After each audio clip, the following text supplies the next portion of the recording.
In the area of sexuality, sociologists focus their attention on sexual attitudes and practices, not on physiology or anatomy. As mentioned earlier, sexuality is viewed as a person's capacity for sexual feelings. Studying sexual attitudes and practices is a particularly interesting field of sociology because sexual behavior is a cultural universal. Throughout time and place, the vast majority of human beings have participated in sexual relationships, Bruda 2003. Each society, however, interprets sexuality and sexual activity in different ways. At the same time, sociologists have learned that certain norms are shared among most societies. The incest taboo is present in every society, though which relative is deemed unacceptable for sex varies widely from culture to culture. For example, sometimes the relatives of the father are considered acceptable sexual partners for a woman while the relatives of the mother are not. Likewise, societies generally have norms that reinforce their accepted social system of sexuality. What is considered normal in terms of sexual behavior is based on the mores and values of the society. Societies that value monogamy, for example, would likely oppose extramarital sex. Individuals are socialized to sexual attitudes by their family, education system, peers, media, and religion. Historically, religion has been the greatest influence on sexual behavior in most societies, but in more recent years, peers and the media have emerged as two of the strongest influences, particularly among U.S. teens. Podard, Courtois, and Rush 2008. Let us take a closer look at sexual attitudes in the United States and around the world. Sexuality around the world. Cross-national research on sexual attitudes in industrialized nations reveals that normative standards differ across the world. For example, several studies have shown that Scandinavian students are more tolerant of premarital sex than our U.S. students. Gross 2007. A study of 37 countries reported that non-Western societies, like China, Iran, and India, valued chastity highly in a potential mate, while Western European countries, such as France, the Netherlands, and Sweden, placed little value on prior sexual experiences. Buss 1989. Even among Western cultures, attitudes can differ. For example, according to a 590-person survey across 24 countries, 89% of Swedes responded that there is nothing wrong with premarital sex, while only 42% of Irish responded this way. From the same study, 93% of Filipinos responded that sex before age 16 is always wrong, or almost always wrong, while only 75% of Russians responded this way. Widmer, Treyas, and Newcomb 1998. Sexual attitudes can also vary within a country. For instance, 45% of Spaniards responded that homosexuality is always wrong, while 42% responded that it is never wrong. Only 13% responded somewhere in the middle. Widmer, Treyas, and Newcomb 1998. Of industrialized nations, several European nations are thought to be the most liberal when it comes to attitudes about sex, including sexual practices and sexual openness. Sweden, for example, has very few regulations on sexual images in the media, and sex education, which starts around age 6, is a compulsory part of Swedish school curricula. Switzerland, Belgium, Iceland, Denmark, and the Netherlands have similar policies. Their more open approach to sex has helped countries avoid some of the major social problems associated with sex. For example, rates of teen pregnancy and sexually transmitted disease are among the world's lowest in Switzerland and the Netherlands, lower than other European countries and far lower than the United States. Gross 2007 and Dutch News 2017. It would appear that these approaches are models for the benefits of sexual freedom and frankness. However, implementing their ideals and policies regarding sexuality in other, more politically conservative nations would likely be met with resistance. Sexuality in the United States. The United States prides itself on being the land of the free, but it is rather restrictive when it comes to its citizens' general attitudes about sex compared to other industrialized nations. In an international survey, 25% of U.S. respondents stated that premarital sex is always wrong, while the average among the 24 countries surveyed was 17%, with less than 10% of respondents from France, Germany, and Spain saying premarital sex was unacceptable. Chamy 2018.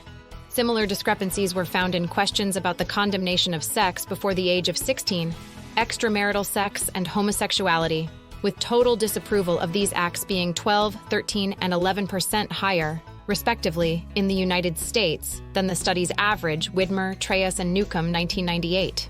U.S. culture is particularly restrictive in its attitudes about sex when it comes to women and sexuality. It is widely believed that men are more sexual than are women. In fact, there was a popular notion that men think about sex every 7 seconds. Research, however, suggests that men think about sex an average of 19 times per day, which is closer to once an hour, compared to 10 times per day for women. Fisher, Moore, and Pittenger, 2011. Belief that men have, or have the right to, more sexual urges than women creates a double standard.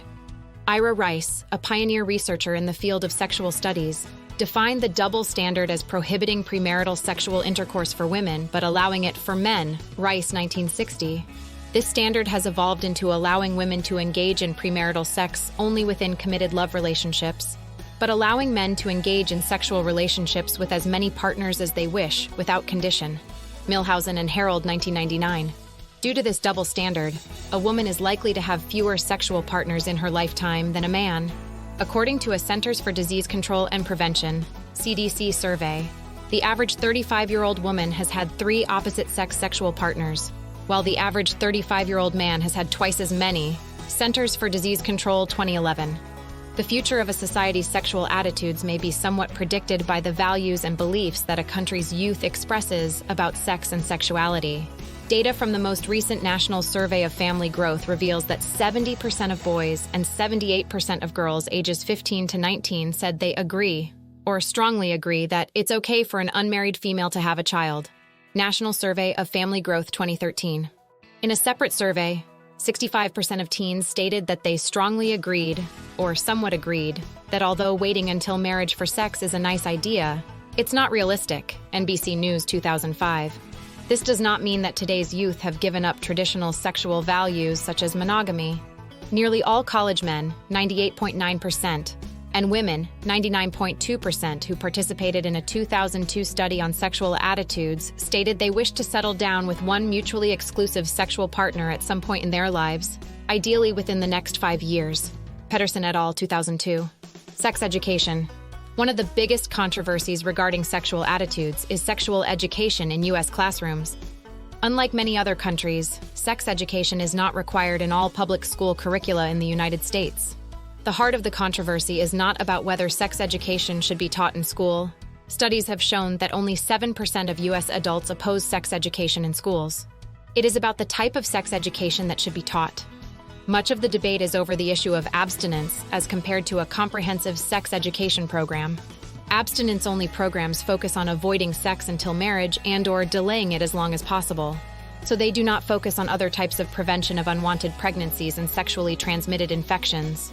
As a result, according to the Sexuality and Information Council of the United States, only 38% of high schools and 14% of middle schools across the country teach all 19 topics identified as critical for sex education by the Centers for Disease Control and Prevention, Janfaza 2020. Research suggests that while government officials may still be debating about the content of sexual education in public schools, the majority of U.S. adults are not. 2/3, 67% of Americans say education about safer sexual practices is more effective than abstinence-only education in terms of reducing unintended pregnancies. A slightly higher percentage, 69%, say that emphasizing safer sexual practices and contraception in sexuality education is a better way to reduce the spread of STIs than is emphasizing abstinence. Davis, 2018. Even with these clear majorities in favor of comprehensive education, the federal government offers roughly $85 million per year to communities that will drive abstinence. Only sex education, Columbia Public Health, 2017a. The results, as stated earlier, are relatively clear. The United States has nearly 4 times the rate of teenage pregnancy than a country like Germany, which has a comprehensive sex education program. In a similar educational issue not necessarily related to sexuality, researchers and public health advocates find that young girls feel underprepared for puberty. Ages of first menstruation, menarche, and breast development are continually declining in the United States, but education about these changes typically doesn't begin until middle school, which is generally too late. Young people indicate concerns about misinformation and discomfort during the informal conversations about the topics with friends, sisters, or mothers. Columbia Public Health, 2017b. Sociological Perspectives on Sex and Sexuality. Sociologists representing all 3 major theoretical perspectives study the role sexuality plays in social life today. Scholars recognize that sexuality continues to be an important and defining social location, and that the manner in which sexuality is constructed has a significant effect on perceptions, interactions, and outcomes. Structural functionalism. When it comes to sexuality, functionalists stress the importance of regulating sexual behavior to ensure marital cohesion and family stability. Since functionalists identify the family unit as the most integral component in society, they maintain a strict focus on it at all times and argue in favor of social arrangements that promote and ensure family preservation.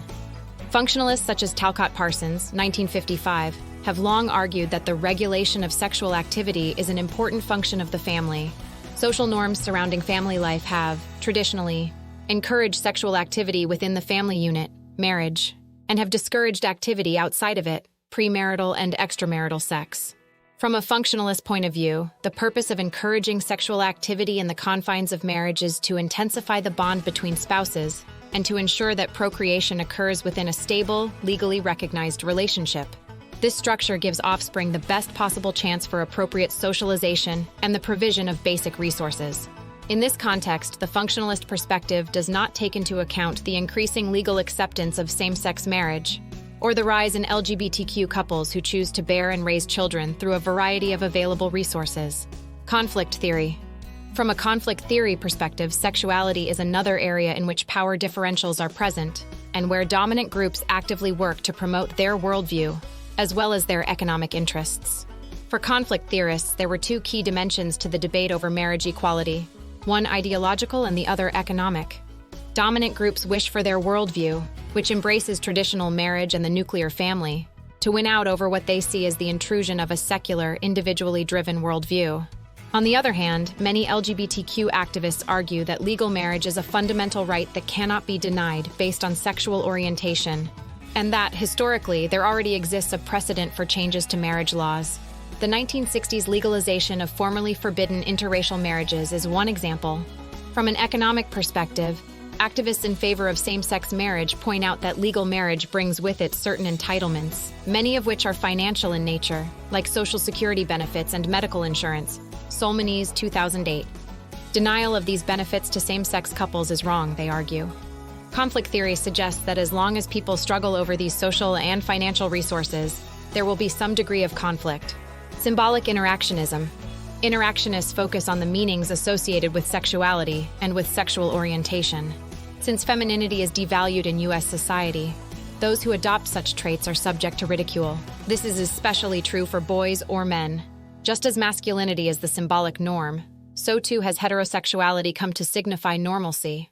Prior to 1973, the American Psychological Association, APA, defined homosexuality as an abnormal or deviant disorder.